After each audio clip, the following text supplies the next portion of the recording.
పెళ్ళైనా పండగైనా వేడుక ఏదైనా పట్టు చీరల ప్రత్యేక వేదిక వారాహి సిల్క్స్. హాయ్ ప్రసాద్ గారు, హలో అండి. ఎలా ఉన్నారు? ఫైన్, చాలా బాగుంది. ఎలా నడుస్తుంది వెబ్ సిరీస్లు ఇవన్నీ?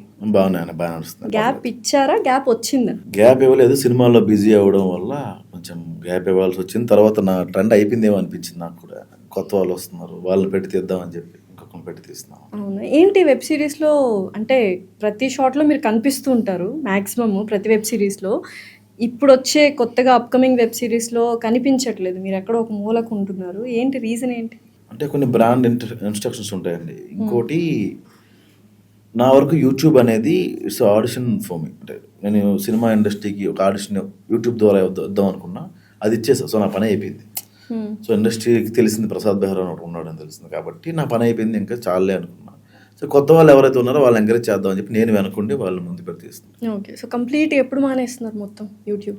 మానేయాలి, కుదరట్లేదు, వదులుకోలే. అంటే ఒకటి ప్రొడక్షన్ హౌస్ ఒకటి బుద్ధు అని ఒక ఇది ఉందంటే వాళ్ళు వదులుకోవట్లేదు నన్ను.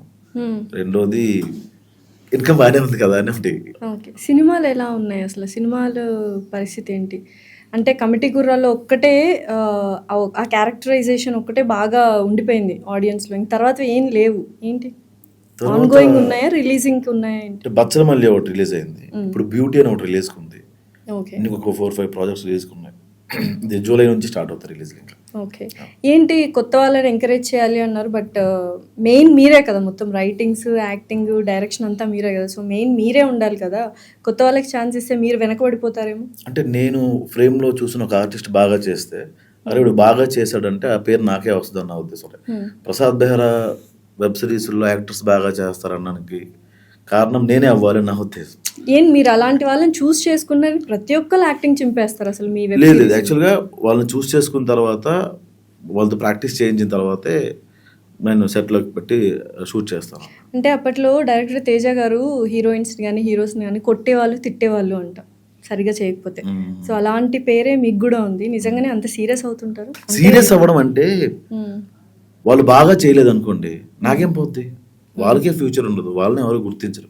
బాగా చేశారు అనుకోండి, వాళ్ళకి గుర్తింపు వస్తుంది.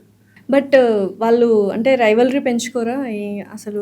వెనకాల వెళ్ళి తిట్టుకోవడం కానీ ఇలా చేయరా ఆర్టిస్టులు? అయ్యో, మీరు తమ్నైల్స్ ఇప్పుడు చూడలేదా? మీరు ఇలా టైప్ చేస్తే ప్రసాద్ బెహ్రా అంటే ఫస్ట్ రైవలరీ వీడియోసే వస్తాయి. మన మీడియా పెట్టిన వీడియోస్ చాలా ఎక్కువ వస్తాయి. పెంచుకుంటారండి, కొందరు అర్థం చేసుకుంటారా, మన కోసమే తిడుతున్నాడు రా, మన కోసమే చెప్తున్నాడు రా, వాడికి ఏంటి అవసరం నాకు ఇంత పెద్ద క్యారెక్టర్ ఇవ్వడానికి. నా సిరీస్లో నాకెంత ఇంపార్టెన్స్ ఉంటుందో నాతో పాటు ఉన్న యాక్టర్స్ అందరికీ అంతే ఇంపార్టెన్స్ ఉంటుంది. అందరికీ స్టోరీస్ ఉంటాయి. ఇప్పుడు రెడ్డి గారు అనే క్యారెక్టర్ కానీ, అతను రత్నబాబుగా చేసినప్పుడు క్యారెక్టర్ కానీ, నాగబాబు అనే క్యారెక్టర్ కానీ, ఇవన్నీ కూడా వాళ్ళు త్రూ అవుట్ ఉంటారు. వాళ్ళకి అందరికీ ఒక స్టోరీ ఉంటుంది, ఒక ఫ్యామిలీ ఉంటుంది. ఎవడిస్తారు అంతా? ఎవడు ఇవ్వడు.